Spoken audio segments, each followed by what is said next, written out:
এই কি করতেছো? না, একটু মোবাইল দেখতেছিলাম। তোমার জন্য ফ্রেঞ্চ ফ্রাই আনছি, খাও। কি ব্যাপার, হঠাৎ করে ফ্রেঞ্চ ফ্রাই? কেন, তোমার জন্য কি আমি আনতে পারি না? ধরো, খাও। আচ্ছা শোনো না, কি বলো? আমার না মেকআপের কোনো সামগ্রী নাই, বুঝছো? মেকআপের সমস্ত প্রোডাক্ট শেষ হয়ে গেছে। তো তো আমার কিছু মেকআপ কেনা লাগছে। কত টাকা লাগবে? এই 10,000 টাকা। 10,000 টাকা দিলে আমি বাকিটা ম্যানেজ করে নিব। এই পুরা বাসার রং করার জন্য মিস্ত্রি আমার কাছ থেকে 10,000 টাকা চাইছিল, সে 10,000 টাকা আমি দেই নাই তাকে। আর তোমার এই মুখ হচ্ছে রং করার জন্য হচ্ছে আমি 10,000 টাকা দেবো না? আমার খাই দায় কোনো কাজ নাই। আর তোমার যে মুখ, আর কি বললাম। দিবা না তুমি টাকা? না।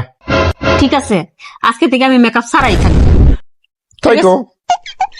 কোনো জায়গায় গেলেও আমি মেকআপ করে যাব না, ঠিক আছে? মেকআপ ছাড়াই যাব। কি বলো? না না তানিয়া, প্লিজ, তুমি সব জায়গায় যদি মেকআপ ছাড়া যাও তাহলে তো লোকজন তোমার দেখে ভয় পাওয়া যাবে। কোনো সমস্যা নাই তোমার। আমার দেখে ভয় পাবে না। তোমার জন্য আমি ফ্রেঞ্চ ফ্রাই নিয়ে আসছি, তোমার জন্য আমি ফ্রেঞ্চ ফ্রাই নিয়ে আসছি। তো খাও, মনি আর কোনো কিছু।